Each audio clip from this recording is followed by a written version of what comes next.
Halo Sobat Setir, selamat datang di Setir Kanan. Kembali lagi sama gue Narendra. Dan pada kesempatan kali ini nih, malam-malam kita ketemu sama the new Santa Fe. Ini adalah Santa Fe terbaru, mesinnya hybrid. Penasaran? Ikutin terus videonya sampai habis. Let's go! By the way, shout out juga buat R Moda Auto Spa dan Andalan Group karena bisa mempertemukan kami dengan si Santa Fe baru ini gitu. Jadi langsung aja kita bahas dari segi eksteriornya. Nah, dari eksteriornya kita dapat lihat bahwa mobil ini itu memiliki atau mengadopsi gaya desain yang baru nih Sobat Setir. Dia sekarang jadi boxy banget, kotak-kotak banget. Kalau kita ingat Santa Fe terdahulu, itu dia desainnya masih rounded, masih bulat-bulat, tajam-tajam gitu. Sekarang nggak. Ini adalah gaya desain otomotif zaman sekarang. Bisa kita lihat nggak hanya Santa Fe aja, kayak Defender baru, Bronco baru juga kebanyakan emang desainnya kayak gitu. Dan ini menurut gua influence gaya global gitu ya. Dan Indonesia dapat Santa Fe yang desainnya ganteng banget kayak gini. Sekarang kita lihat dari segi eksterior bagian depannya, di bagian atas grillnya itu tertutup nih Sobat Setir. Mengingat ini adalah sebuah hybrid ya. Tuh. Jadi yang kebuka tuh hanya sedikit aja, sisanya tuh beneran ketutup, keblok gini. Terus yang kebukanya itu ada di bagian bawah.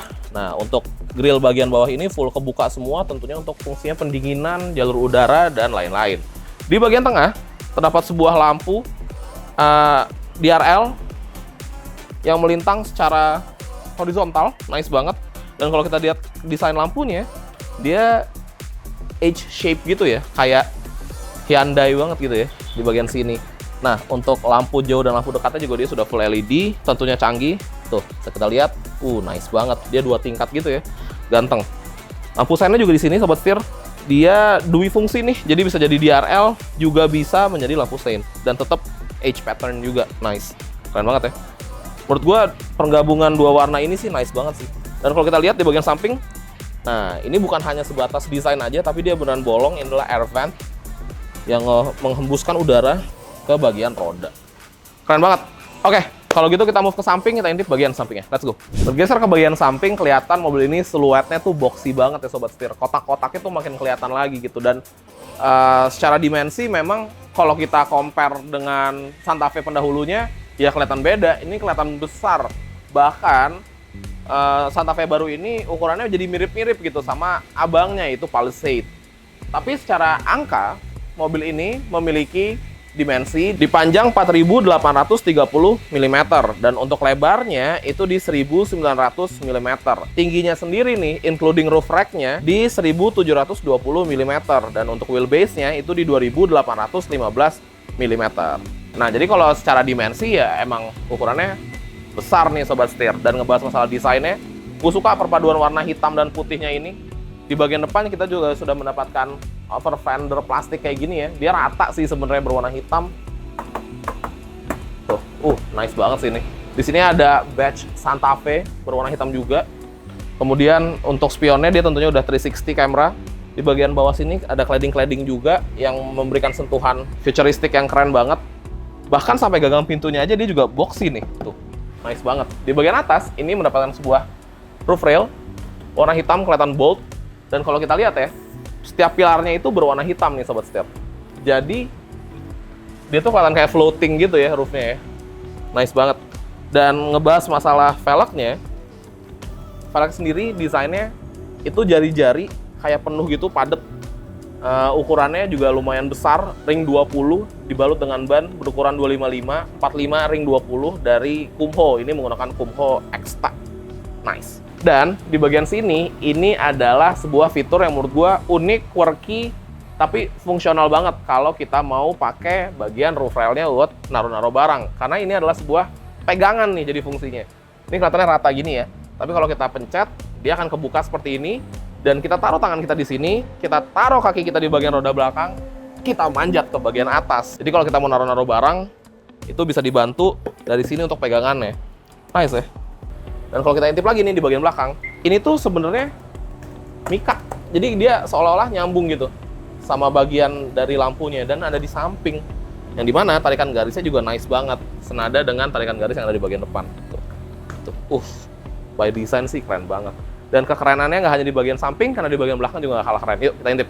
Nah, bergeser ke bagian belakang, ini dia yang bagian paling kontroversialnya dari Santa Fe baru. Karena pas dari awal spy shot-nya keluar, atau mobil yang udah jalan-jalan di negara luar, itu banyak yang beropini bahwa bagian belakangnya tuh aneh banget ya. Bagian belakangnya tuh kayak desainnya nggak nyambung ya. Atau kayak desainer depan dan belakang nih beda kayaknya nih. Sebenarnya nggak, desainnya nyambung sama desain depan. Tapi ya memang mungkin nggak buat semua orang aja desainnya. Kalau gue pribadi, menurut gue desainnya lumayan unik nih Sobat Setir. Dan bahkan, dia cenderung kelihatan kayak spaceship atau pesawat luar angkasa di bagian belakangnya. Nah, kalau kita lihat di belakangnya itu dapat apa aja sih?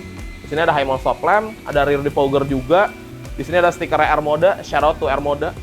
Di sini ada logo Hyundai Santa Fe, gede banget. Ada hybrid dengan tulisan kecil gitu. Semuanya di blackout ya, warna hitam. Dan ini bagian lampunya. Jadi lampunya tuh nggak vertikal, tapi dia horizontal. Sama juga edge pattern juga, sama kayak di bagian depan. Dan dia juga sudah full LED semua, termasuk lampu mundur, lampu seinnya juga. By the way, lampu mundurnya di bagian bawah sini. Di sini ada reflektor gitu, dan dia ini nyala nih kalau kita ketika lagi membuka bagian bagasinya. Nah, desain bumpernya sendiri ini juga lumayan unik. Dia senada juga dengan desain overallnya. Dia hitam aja. Menurut gua bagian belakang ini kelihatan banget futuristiknya sih. Nice banget. Gitu. Oke, kalau gitu kita move lagi ke depan, kita bahas mengenai mesinnya. Yuk.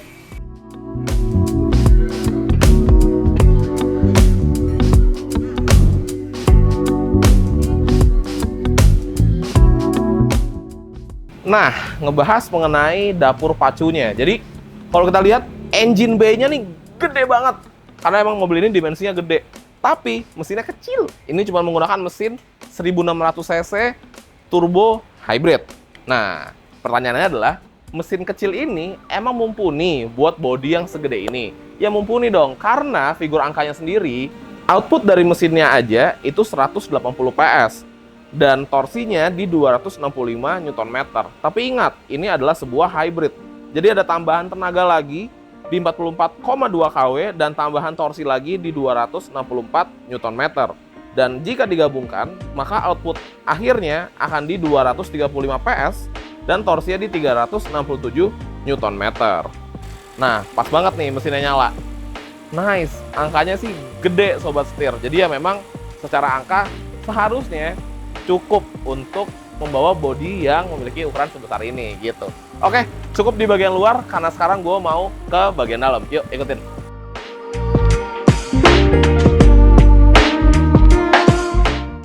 Mulai 70.000 per hari bisa dapat mobil bekas. Setir kanan.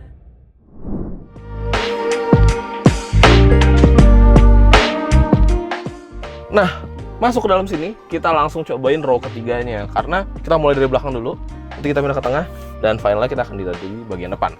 Nah, di bagian belakang ini, jujur kalau dari posisi duduknya sendiri sih ya memang nggak begitu difokuskan untuk kesini gitu ya. Tapi ya masih oke juga. Ngebahas legroom, ini depan tuh di row kedua udah gue posisiin duduk dengan gue yang rada tega lah gitu, jadi rada mundur. Legroom gue di 4 jari. Dan headroom gue di 4 jari juga sama, karena memang di bagian belakang tuh dia sloping gitu, jadi semakin rendah ya masih bisa ditoleransi lah ya, terutama untuk mungkin wanita atau anak kecil. Di bagian belakang sini sih gue yakin masih nyaman. Tapi di bagian belakang ini juga mendapatkan sebuah pengaturan fan AC-nya. Di sini juga ada 2 buah ventilasi AC, ada 2 buah USB-C charging.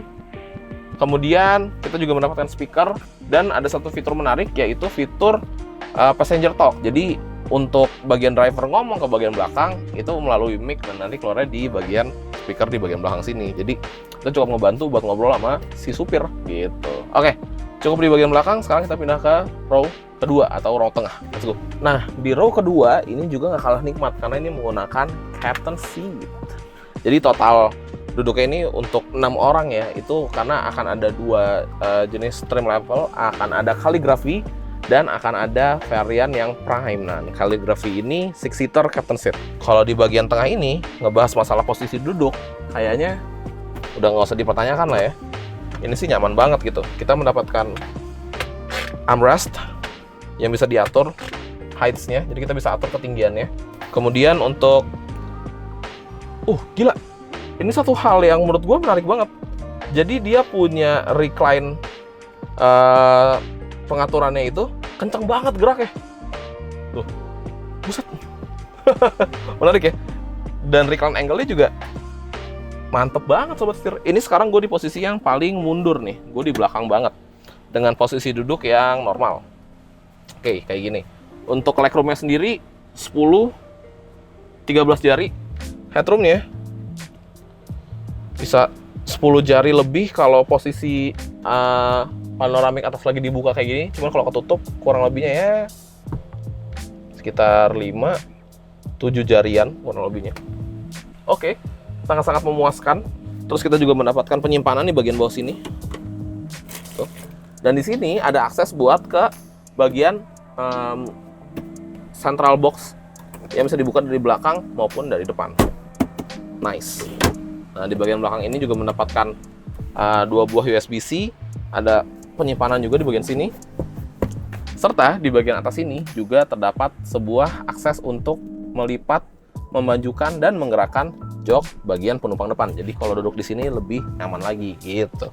Nice. Di sini ada tray. Di sini ada heated seat, bisa diatur. Nice, dan ada ventilasi AC di bagian pilar B. Menarik banget. Oke, kalau gitu kita langsung ke main course-nya nih, di bagian row pertama. Yuk. Nah, masuk ke bagian row pertama dari Santa Fe ini benar-benar gila sih sobat setir. Gila. Dia sangat-sangat kelihatan modern, futuristik, kelihatan mewah juga. Kita bahas dari desainnya dulu deh. Desainnya dia juga boxy nih, senada dengan bagian eksteriornya. Di bagian atas ini kita mendapatkan sebuah soft touch. Di bagian tengah sini ada speaker.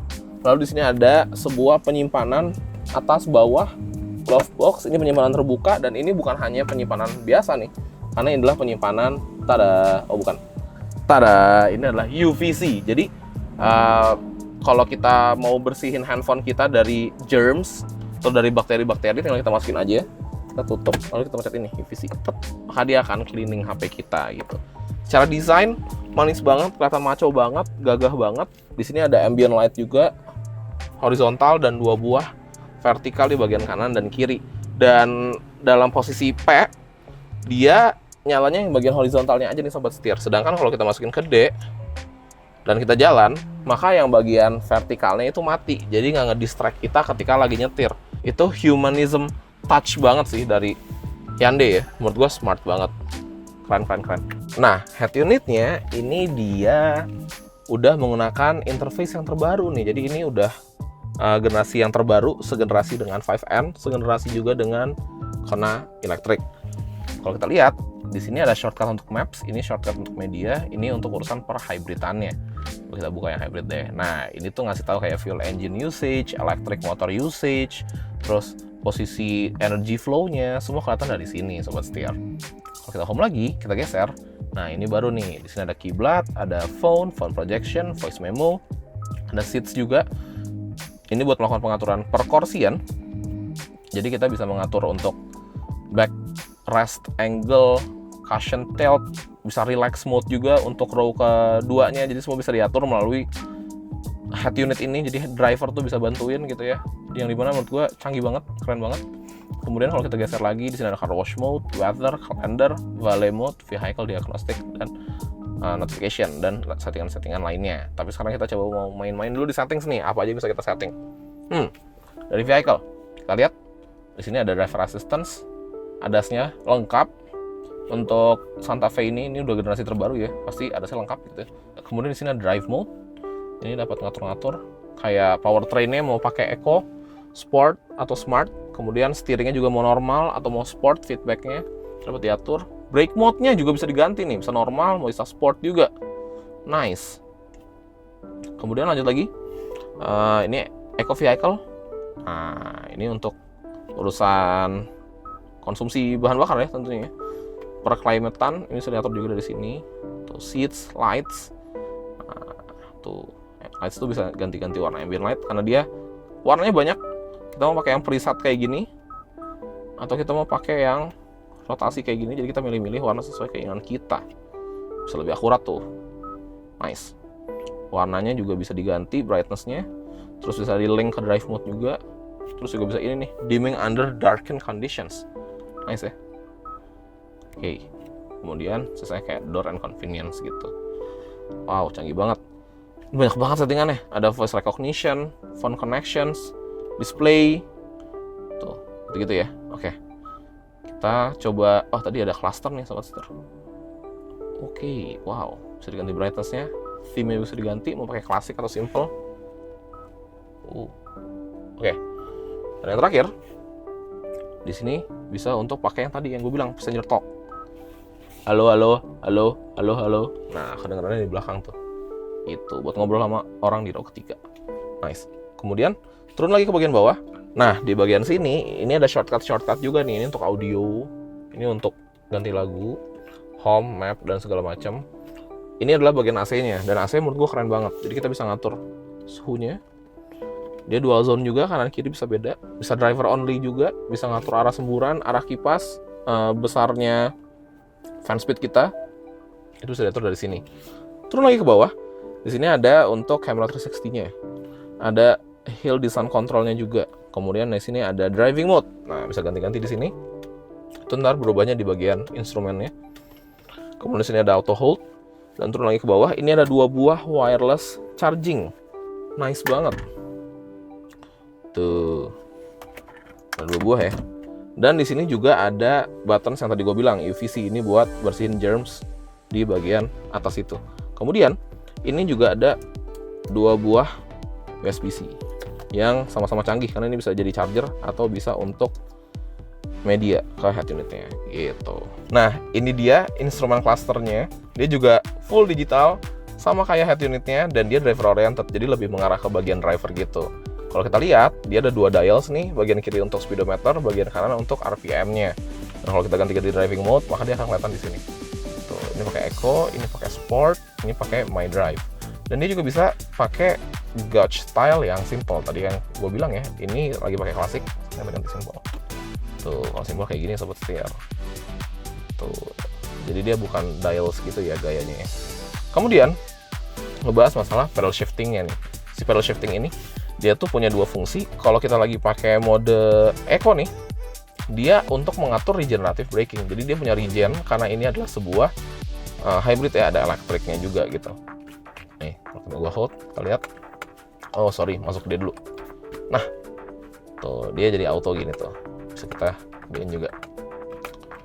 Nice, jadi kayak Ioniq 5 gitu dan Ioniq 6. Tapi kalau gua ganti driving mode-nya jadi Sport, maka dia untuk naik gigi. Tuh. Jadi ini 2 fungsi gitu ya, nice banget ya. Keren sih. Gitu sobat setir. Nah, desain setirnya ini nih yang menurut gua looks nice banget, beda sama Hyundai yang lainnya. Biasanya kan Hyundai desainnya masih mirip-mirip nih. Nah, ini emang udah sentuhan futuristiknya tuh ada banget. Di bagian kanan ini button saya untuk urusan audio, untuk urusan telepon dan yang lain-lain. Dan di bagian kiri ini untuk urusan instrumen cluster, kemudian urusan si ADAS-nya itu dari bagian kiri. Dan tengah ini untuk si klaksonnya gitu. Dan dipegang ya, feels-nya tuh enak banget, di leather, smooth rasanya, berasa mewah sih ini. Bener-bener nice banget.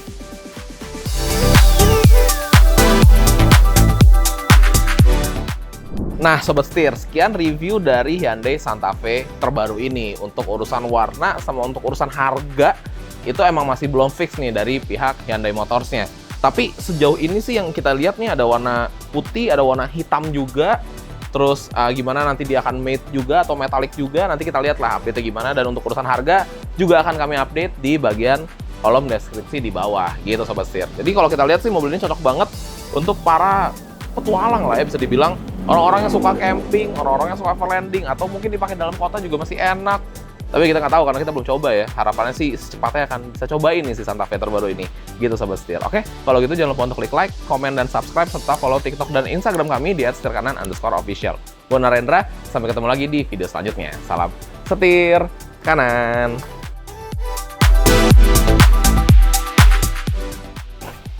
Mungkin perut lo bisa agak dikempesin dikit. Oh nggak bisa cuy. Oh nggak bisa ya? Touch banget sih dari Palisade. Palisade?